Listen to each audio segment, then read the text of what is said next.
കേന്ദ്രഭരണം മാറണമെന്ന അഭിപ്രായം തങ്ങൾക്കില്ലെന്ന് ഓർത്തഡോക്സ് സഭ കാത്തലിക്ക ബാവ. ആര് ഭരണത്തിൽ വന്നാലും സന്തോഷത്തോടെ സ്വീകരിക്കും.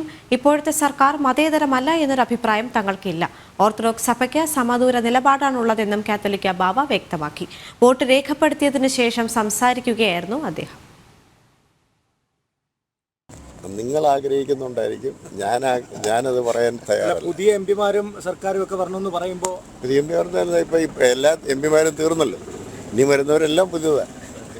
ജനാധിപത്യം തുടരണം എന്നുള്ളൊരു ആഗ്രഹം. പിന്നെ ജനാധിപത്യം തുടരണമെന്നുള്ളത് മതേതര രാഷ്ട്രമാണ്, ജനാധിപത്യ രാഷ്ട്രമാണ് ഇന്ത്യ. അത് അതേ രീതിയിൽ തുടരണമെന്ന് തന്നെയാണ് നമ്മുടെ ആഗ്രഹം. അങ്ങനെ എനിക്ക് പ്രത്യേകിച്ചില്ല, അങ്ങനെ ഞാൻ പറഞ്ഞില്ല. മതേതരത്വം, ജനാധിപത്യം ഇതൊക്കെ ഇന്ത്യയുടെ അടിസ്ഥാന തത്വങ്ങളാണ്. അതെന്നും തുടരണം, ഏത് സർക്കാർ വന്നാലും തുടരണമെന്നാണ് നമ്മുടെ ആഗ്രഹം. സുധീഷ് ഗോപാൽ ചേരുകയാണ് വിവരങ്ങളുമായി. കാത്തലിക്ക ബാബ വ്യക്തമാക്കിയിരിക്കുന്നത് കേന്ദ്ര ഭരണത്തിൽ താൻ തൃപ്തനാണ് എന്ന് തന്നെയല്ലേ? ഇപ്പോൾ വ്യക്തമാക്കിയിരിക്കുന്നത്. അതിൽ ഏറ്റവും പ്രധാനമായി പറയുന്നത് ഇപ്പോഴത്തെ സർക്കാർ മതേതരമല്ല എന്ന് ഒരു അഭിപ്രായം തനിക്കില്ല എന്നതാണ് ഓർത്തഡോക്സ് സഭ പറയാനുള്ളതെന്ന നിലയിലാണ് പ്രതികരണം ഉണ്ടായത്. അതിൽ ഏറ്റവും പ്രധാനമായി പറയുന്നത് കേന്ദ്രഭരണം അതിൽ ഒരു അതിർത്തിയും ഇല്ല എന്ന നിലപാടാണ് സ്വീകരിക്കുന്നത്. കേന്ദ്രഭരണം മാറണമെന്ന ഒരു അഭിപ്രായം തനിക്കില്ല.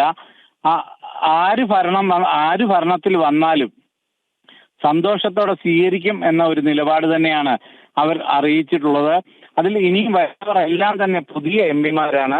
അത് നിലവിലുള്ള എംപിമാർ തന്നെ വീണ്ടും വന്നാൽ പോലും അത് പുതിയ എംപിമാർ അവരുടെ നിലപാടിനനുസരിച്ച് പ്രവർത്തിക്കട്ടെ എന്ന തരത്തിലുള്ള ഒരു പ്രതികരണമാണ് വന്നിട്ടുള്ളത്. ആ രീതിയിൽ ചിന്തിക്കുമ്പോൾ പൂർണ്ണമായും കേന്ദ്ര സർക്കാരിനെ അടക്കം പൂർണ്ണമായും എതിർക്കുന്നില്ല എന്ന ഒരു നിലപാട് തന്നെയാണ് ഓർത്തഡോക്സ് സഭ അറിയിക്കുന്നത്. അത് കേരളത്തിലെ തെരഞ്ഞെടുപ്പിൽ വലിയ രീതിയിൽ അത് NDA മുന്നണിക്ക് അടക്കം വലിയ രീതിയിൽ അനുകൂലമായ ഒരു സമീപനം എന്ന് തന്നെ നമുക്ക് കാണേണ്ടി വരും. കാരണം ഒരു തരത്തിലും ഒരു പ്രതിഷേധ നിലപാട് നിലവിലെ കേന്ദ്ര ഭരണത്തിനെതിരെ ഇല്ല എന്ന് ഓർത്തഡോക്സ് സഭ അറിയിക്കുന്നു എന്നത് തന്നെയാണ് ഇപ്പോഴത്തെ പ്രതികരണത്തിൽ നമുക്ക് പ്രകടമാകുന്നത്.